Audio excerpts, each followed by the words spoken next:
ಸ್ನೇಹಿತರೆ ನಮಸ್ಕಾರ. ಈ ವಿಡಿಯೋದಲ್ಲಿ ಭಗವದ್ಗೀತೆಯ ಅಧ್ಯಾಯ 11 ವಿಶ್ವರೂಪ ದರ್ಶನ ಯೋಗದಲ್ಲಿ ಶ್ಲೋಕ 9, 10, 11, 12 ಅನುವಾದ ಮತ್ತು ಭಾವಾರ್ಥದ ಬಗ್ಗೆ ತಿಳಿದುಕೊಳ್ಳೋಣ.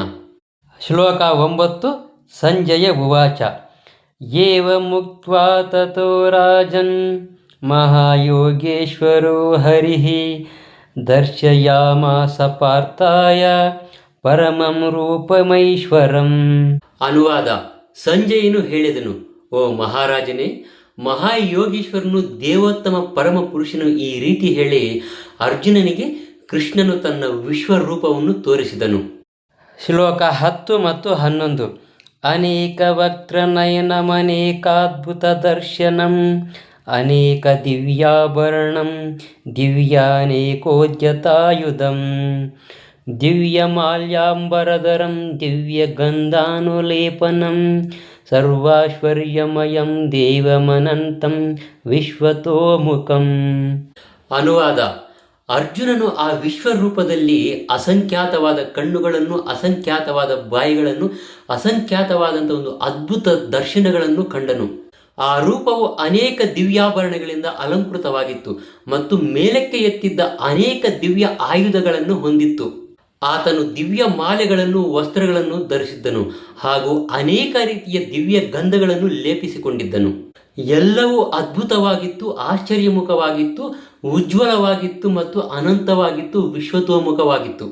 ಈ ಎರಡೂ ಶ್ಲೋಕಗಳಲ್ಲಿ ಅನೇಕ ಎನ್ನುವ ಪದವನ್ನು ಮತ್ತೆ ಮತ್ತೆ ಬಳಸಿರುವುದು ಅರ್ಜುನನ ನೋಡುತ್ತಿರುವಂಥ ಅನೇಕ ಬಾಯಿಗಳು, ಅನೇಕ ಕಣ್ಣುಗಳು, ಅನೇಕ ಕಾಲುಗಳು, ಇತರೆ ಎಲ್ಲ ಅಭಿವ್ಯಕ್ತಿಗಳ ಸಂಖ್ಯೆಗೆ ಮಿತಿಯೇ ಇಲ್ಲ ಎನ್ನುವುದನ್ನು ತೋರಿಸುತ್ತದೆ. ಈ ಅಭಿವ್ಯಕ್ತಿಗಳು ವಿಶ್ವದ ಎಲ್ಲ ಕಡೆ ಹರಡಿದ್ದರೂ ಕೂಡ ಭಗವಂತನ ಕೃಪೆಯಿಂದ ಒಂದೇ ಸ್ಥಳದಲ್ಲಿ ಕುಳಿತು ಅರ್ಜುನನು ಅವೆಲ್ಲವನ್ನು ನೋಡುವ ಹಾಗೆ ಸಾಧ್ಯವಾಯಿತು. ಇದೆಲ್ಲವೂ ಕೂಡ ಕೃಷ್ಣನ ಕಲ್ಪನಾತೀತ ಶಕ್ತಿಯಿಂದ ಮಾತ್ರ ಸಾಧ್ಯವಾಯಿತು. ಶ್ಲೋಕ 12. ದಿವಿ ಸೂರ್ಯ ಸಹಸ್ರಸ್ಯ ಭವೇದ್ಯುಗಪದುತ್ಥಿತ ಯದಿ ಬಾಹ ಸದೃಶೀ ಸಾ ಸ್ಯಾದ್ ಭಾಸಸ್ತಸ್ಯ ಮಹಾತ್ಮನಃ.